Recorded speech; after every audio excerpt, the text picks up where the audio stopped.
La Terre, source de vie et de matières premières pour plus de 7 milliards d'êtres humains. 7 milliards d'individus qui produisent, consomment et donc créent des déchets de toutes sortes. Aujourd'hui, la planète bleue n'est plus en mesure d'absorber les presque 4 milliards de tonnes de déchets que nous produisons chaque année. Le développement durable a pour objectif de trouver des solutions permettant aux générations actuelles et futures de subvenir à leurs besoins vitaux. Respirer, boire, manger, tout en continuant à se développer. Le tri des déchets est une de ces solutions.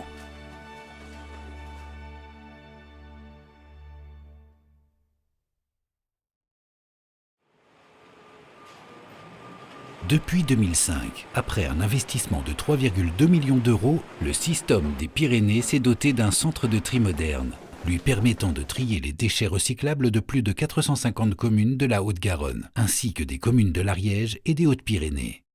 Ce territoire représente un peu plus de 160 000 habitants.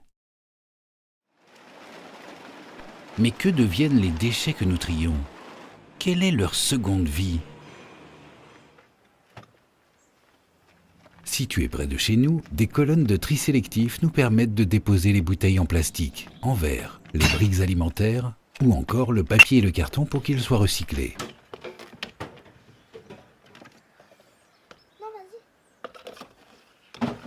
Dans certaines villes, ce tri s'effectue grâce à des bacs mis à la disposition des ménages. Régulièrement, ces conteneurs et ces colonnes sont vidés.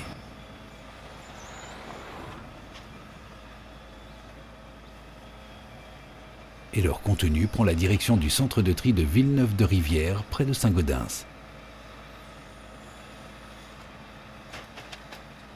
Bien sûr, avant tout déchargement, les camions sont pesés.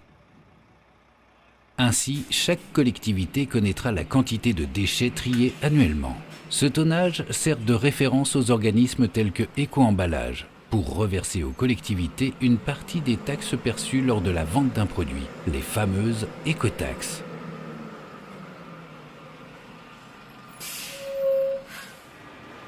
Les camions déversent leur chargement dans un vaste hall prévu à cet effet.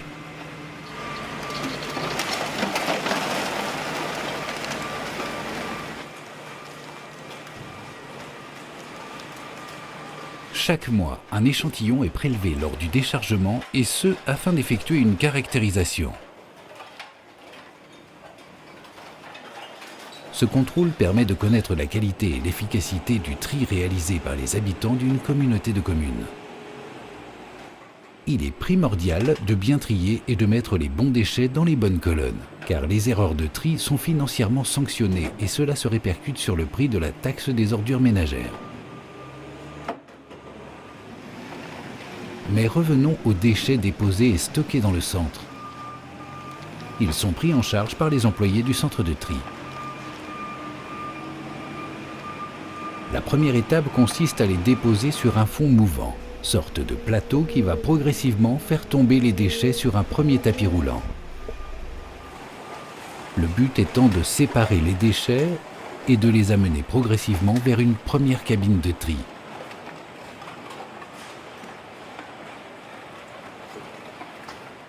Là, des agents de tri vont prélever manuellement les déchets déposés par erreur dans les colonnes. Ce travail fastidieux et répétitif est nécessaire tant les erreurs ou malveillances sont encore nombreuses. Puis, toujours transportés par les tapis roulants, les déchets continuent leur circuit. Ils sont ainsi amenés dans le séparateur mécanique. Ce robot, finement calibré, sépare les corps creux des corps plats. Pour simplifier, disons qu'il sépare les bouteilles en plastique des papiers. C'est également à ce stade que les emballages en acier sont retirés de la chaîne par un puissant électroaimant qui les propulse dans une presse hydraulique. Chaque jour, 1 tonne d'acier est ainsi récupérée et compressée. Cet acier sera expédié et fondu dans les aciéries, puis réutilisé dans l'industrie. Pour exemple, 19 000 boîtes de conserve sont suffisantes pour faire les parties métalliques d'une voiture. Les autres déchets, en plastique, aluminium et papier, sont eux dirigés vers une nouvelle cabine de tri manuel.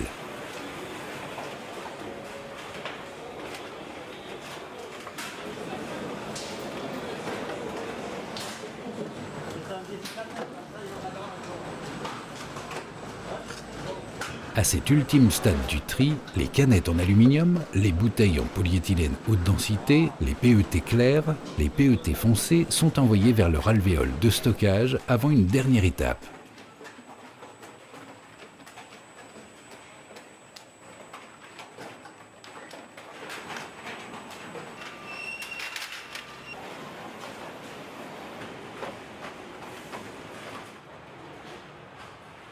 Les canettes, les bouteilles en plastique ainsi que le papier sont emmenés par un tapis roulant vers une ultime machine pour être compactés.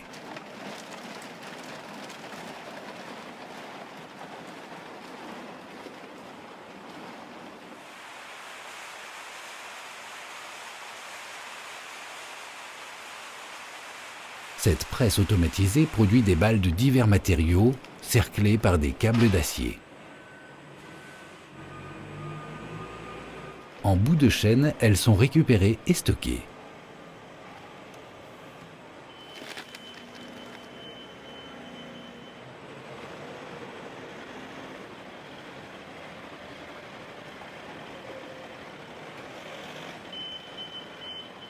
Quelques jours plus tard, un semi-remorque viendra les récupérer pour les acheminer vers les usines de traitement et de recyclage. Notons au passage qu'une tonne de papier recyclé permet de préserver 2 à 3 tonnes de bois, soit 17 arbres de taille moyenne. Les différents plastiques, eux, seront nettoyés, broyés et transformés en granulés. Ainsi, une deuxième vie sera possible. Suivant le type de plastique, ces granulés serviront à fabriquer des récipients, des tuyaux PVC, différents textiles, ou comme ici, des stylos. La boucle est bouclée. Et le verre dans tout ça? Le verre que nous trions ne passe pas par le centre de tri de Villeneuve-de-Rivière. Une fois récolté, il part directement à Albi. Arrivé à destination, il est déchargé dans une première entreprise. Là, le verre suit un processus automatisé afin d'être débarrassé des corps étrangers. Puis nettoyé, concassé, trié par couleur et enfin stocké.